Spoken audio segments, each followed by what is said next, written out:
Welcome to American Legacy Stories, where we journey back to the heart of the 20th century to honor the quiet courage of the women who built this nation. These are the untold histories of resilience and hope, the powerful legacies forged in the heartland and the bustling cities by the mothers and grandmothers of modern America.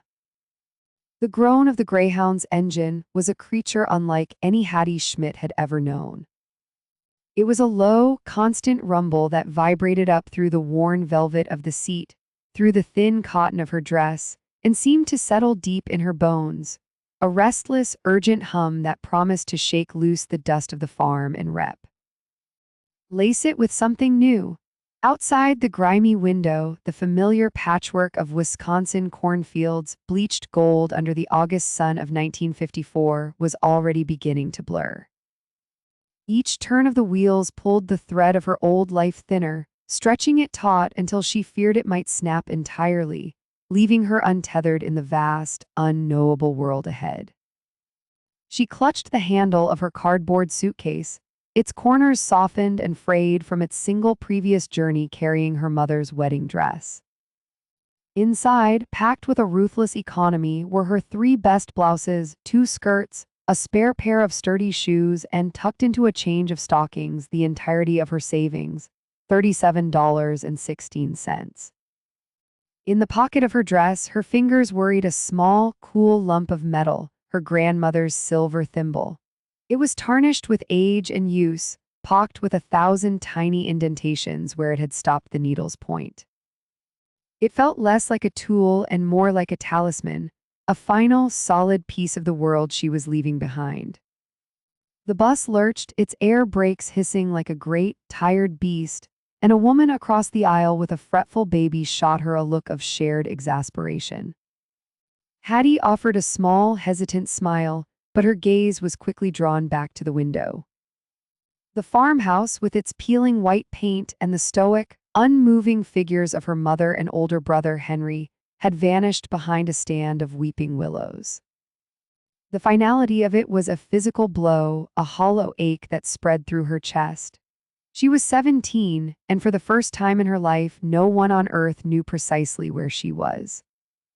The thought was both terrifying and thrilling, a gulp of cold, clean air after a lifetime in a warm, familiar room. The departure had not been a grand, cinematic flight from tyranny, but a quiet, stubborn erosion of hope. Life on the Schmidt farm had been dictated by the seasons, by the price of milk, by the will of God, and since her father's heart had given out in the spring, by the unbending pronouncements of her brother. Henry, burdened by a responsibility he'd never wanted, saw the world in terms of assets and liabilities. Hattie, with her head full of sketches copied from the back pages of the Saturday Evening Post, and her refusal of a perfectly sensible marriage proposal from Walter Blevins, was a liability. Walter's got 200 acres free and clear, Henry had argued, his voice flat and tired, over a dinner of cold pork and boiled potatoes a month prior. His father left him the new tractor. You wouldn't want for anything? Hattie had stared at the braided pattern on the butter dish, her throat tight. Walter Blevins was a good man, she supposed. He was kind in a bovine, unimaginative way, with thick hands that always seemed to be covered in a fine layer of soil and grease. The thought of those hands on her, of a life mapped out in planting seasons and canning cycles, of her dreams folded away like old linens, was a kind of suffocation. I don't love him, she had whispered, the words feeling thin and foolish in the pragmatic air of the farmhouse kitchen. Her mother, her face a roadmap of weary compromises, had simply sighed. Love is a luxury, Hattie. Security is what matters, a good provider. But Hattie had seen the flicker of something else in her mother's eyes, a ghost of a long-extinguished dream. It was that flicker that gave her the courage to finally speak her own truth. I want to make things, she'd said, her voice gaining a sliver of strength. Beautiful things, dresses like in the magazines. I want to work in a real shop in Chicago. Henry had actually laughed, a short, barking sound of disbelief. You'll work in a factory if you're lucky, for 70 cents an hour and live in a room the size of a closet. You'll be home in 6 months with your tail between your legs, begging to marry Walter. The argument that followed was the final, decisive tear in the fabric of her life there. It ended with Henry's ultimatum: marry Walter by harvest time or she was on her own. It was meant to be a cage, but Hattie had heard it as the turning of a key. In the 2 weeks that followed, she sold the needlepoint pillows she'd made for the church bazaar and secretly packed. Her mother, finding her late one night with the open suitcase, had not tried to stop her. Instead, she'd pressed the silver thimble into Hattie's palm. "Your grandmother brought this from the old country," she'd said, her voice thick with unshed tears. She believed it held a little bit of her mother's strength. "Now it can hold a little bit of mine." The Chicago bus terminal was a cathedral of noise. The cacophony of echoing announcements, the shouts of porters, the rumble of 100 conversations, the screech of braking buses, it all crashed over Hattie in a disorienting wave. The air was thick with the smells of diesel fumes, roasted nuts, and a cloying, unfamiliar perfume. For a moment, she was paralyzed, a small, motionless island in a rushing river of humanity. Men in sharp hats and women in cinched waist dresses with matching gloves moved with a purpose she couldn't comprehend. Back home, you knew everyone you passed on the road. Here, 1,000 faces swept by, each a story she would never know, and her own story felt utterly insignificant. She clutched her suitcase tighter and followed the signs for the exit, emerging onto a street that seemed to roar. Towering buildings clawed at a sky she could barely see. Cars, yellow cabs, and lumbering trucks blared their horns, a constant, aggressive chorus. She had the address of a boarding house for women, gleaned from a leaflet at her church, clutched in her sweaty hand. The St. Jude's residence for young women, a safe and respectable home. Finding it took an hour of bewildered walking and 3 halting requests for directions, each time feeling the sting of her own provincial smallness. The residence was a tall, narrow brownstone on a street of identical buildings, its grim facade relieved only by a pair of scrubbed stone steps. The housemother, a Mrs. Gable with a severe bun and eyes that missed nothing, inspected Hattie as if she were a piece of suspect merchandise. "No gentlemen callers in the rooms, ever," she stated, her voice as starched as her collar. "Lights out at 10 o'clock sharp. Rent is $5 a week, payable in advance every Friday. Breakfast is included, supper is extra." The room was on the 4th floor, a narrow space with a single bed, a small dresser, a sink in the corner, and a window that looked out onto a brick wall. It was smaller than her pantry back home, but it was hers. That first night, as the city hummed and sirens wailed in the distance, Hattie lay in the dark, the silver thimble on the nightstand beside her, and felt a loneliness so profound it was like a physical weight on her chest. Henry's words echoed in her ears, "You'll be home in 6 months." She pressed her face into the thin, lumpy pillow and, for the first time since leaving, allowed herself to cry. The next morning, Hattie put on her bravest face and her plainest skirt and set out to find work. The reality of the city's economy was a brutal education.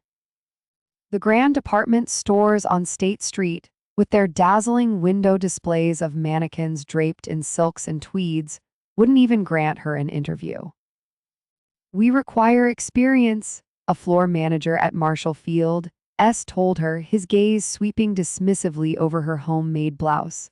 The smaller dress shops were no different.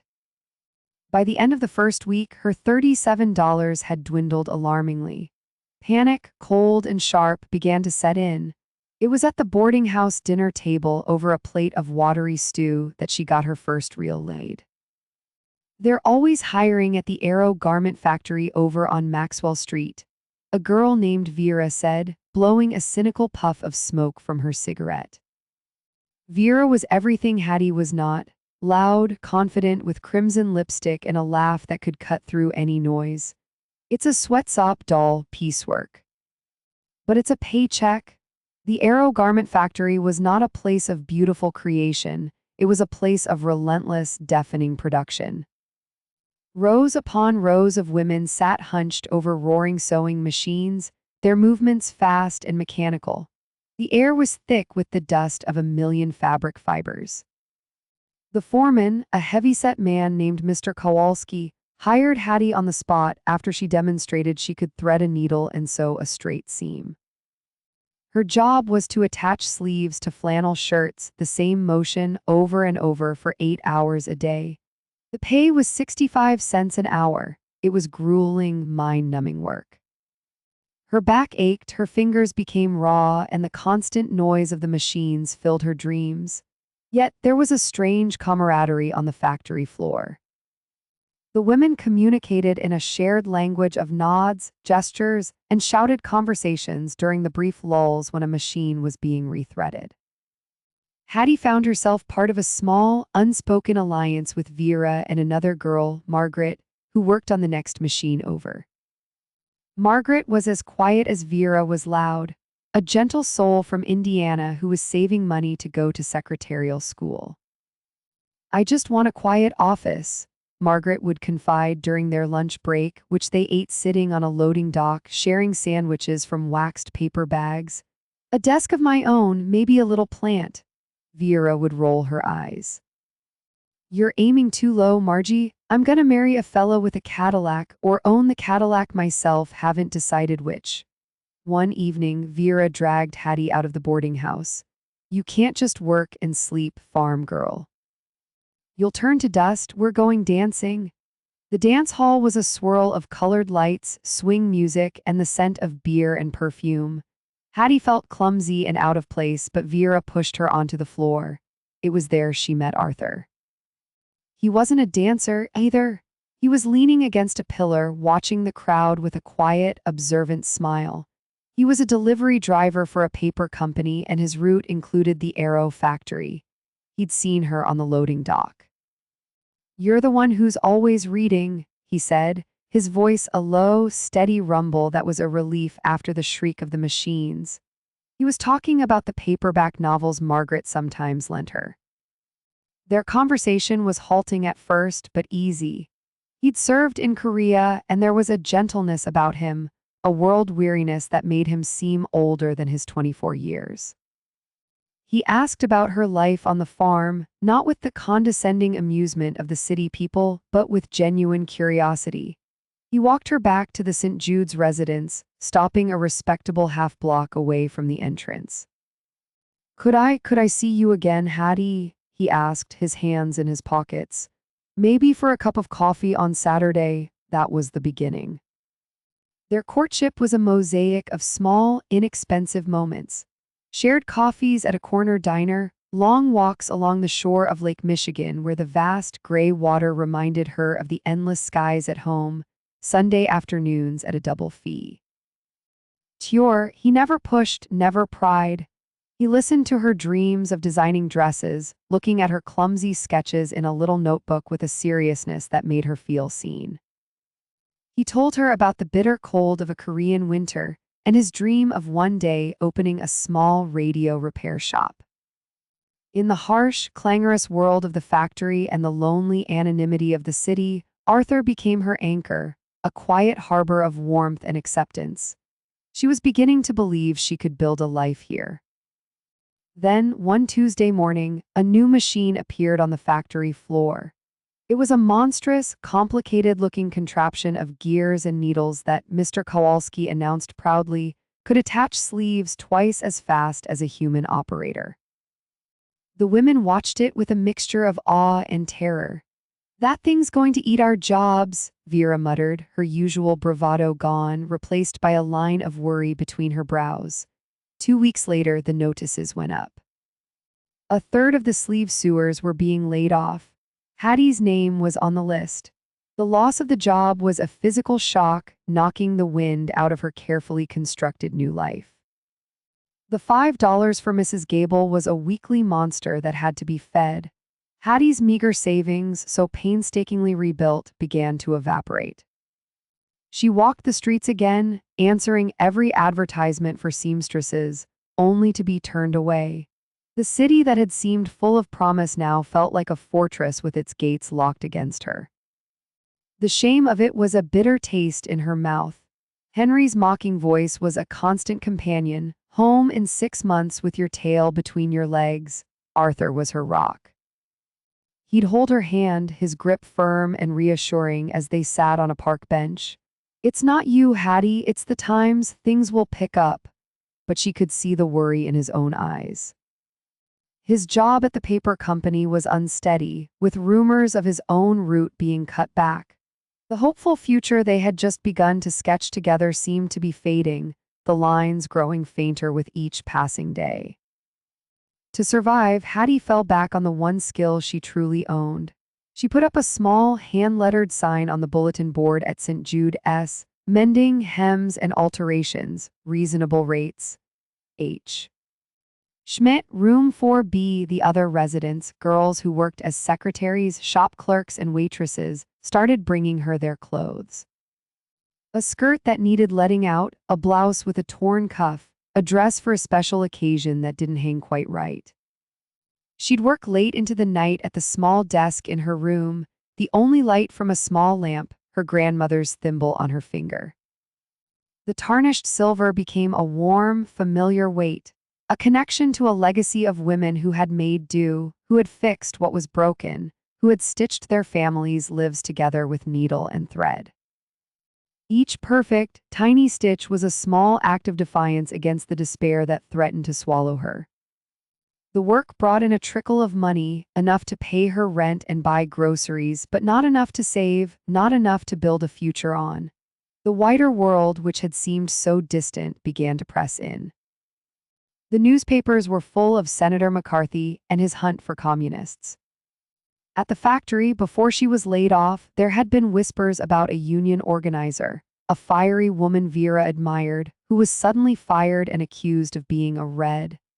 A chill of suspicion seemed to settle over the city. People spoke in lower tones, glanced over their shoulders. It was a time of unseen, unspoken fears, and Hattie's own anxieties felt both small and part of this larger, unsettling current. Her world had shrunk to the four walls of her room, the boarding house, and the quiet moments with Arthur. Then, in the fall of 1958, the whispers of economic trouble became a shout. The papers called it a recession. For Hattie and Arthur, it felt like a tidal wave. The paper company cut Arthur's route, then laid him off entirely.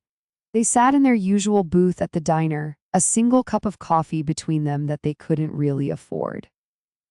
Arthur stared into the dark liquid, his shoulders slumped.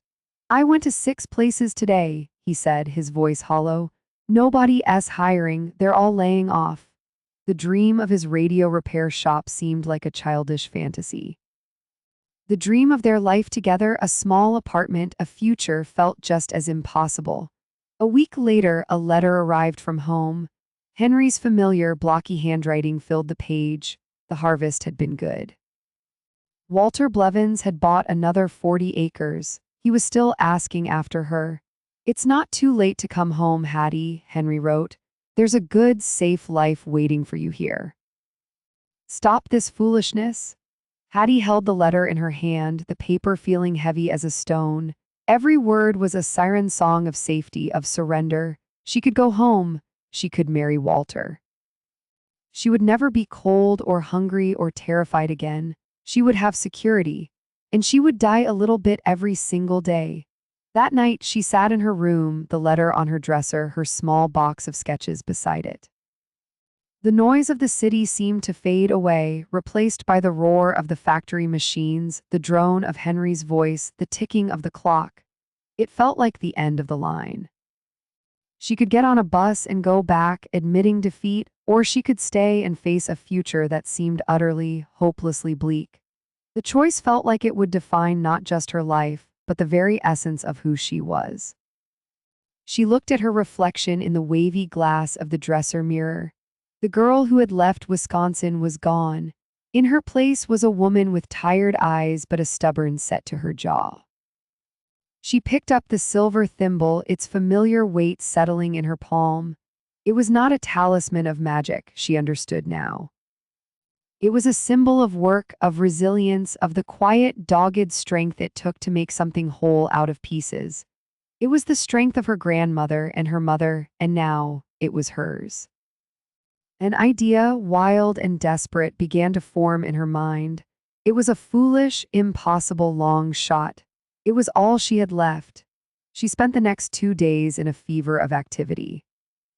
She took her one good dress, a simple navy blue sheath she'd made herself, and recut it, altering the neckline and adding small, clever details that made it look elegant and sophisticated.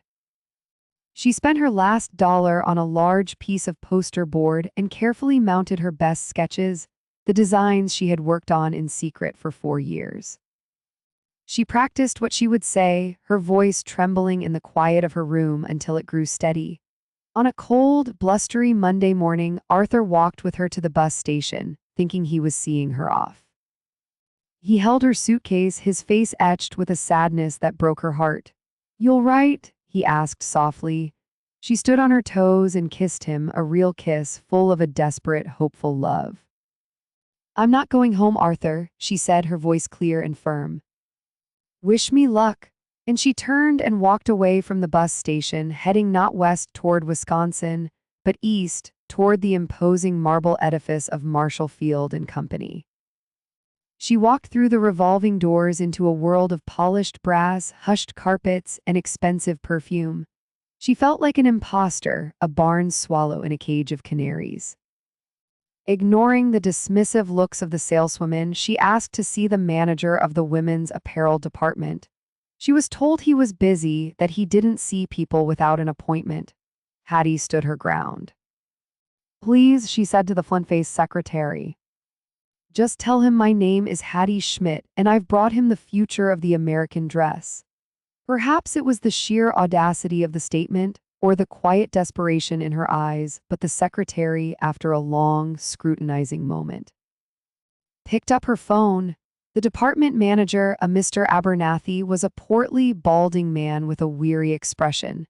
He agreed to give her 5 minutes. He listened, his face impassive, as Hattie, her heart pounding against her ribs, spread her sketches across his vast mahogany desk. She spoke not of her poverty or her desperation, but of her vision, of clothes for real American women, women who worked and had families, clothes that were beautiful but also practical, elegant but also affordable. She showed him the dress she was wearing, pointing out the construction, the way the darts gave it shape, the quality of her stitching. When she was finished, a profound silence filled the opulent office. Mr. Abernathy looked from the sketches to her dress and then to her face. He picked up one of the drawings, a design for a simple but stylish shirt-waist dress. "This is good work," he said, his voice a low rumble. "Very good." He didn't offer her a job as a designer. The world didn't work that way. But he saw something in her, a spark, a skill, a tenacity he recognized. "The head of our alterations department is retiring next month," he said slowly.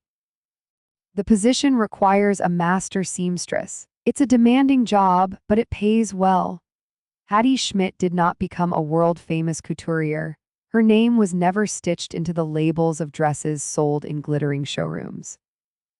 But she became the head of alterations at Marshall Fields, a position of immense skill and quiet authority.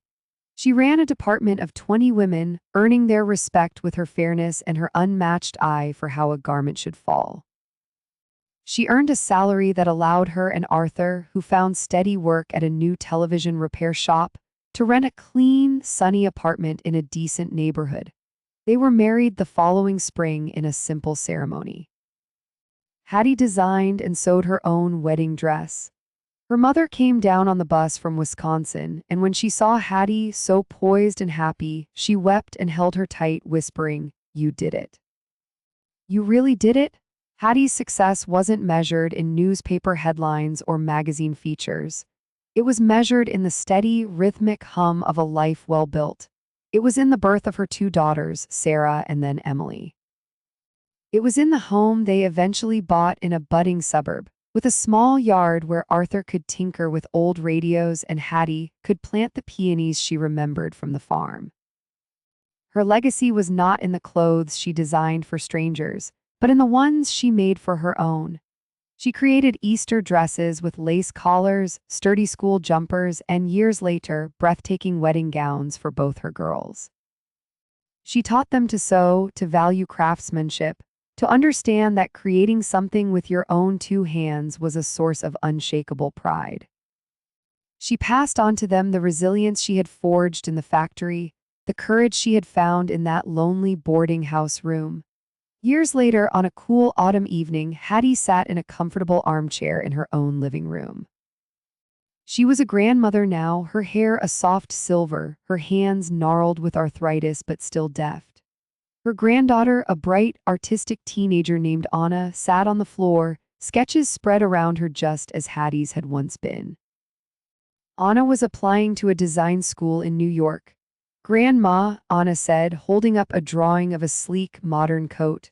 "What do you think of this pocket detail?"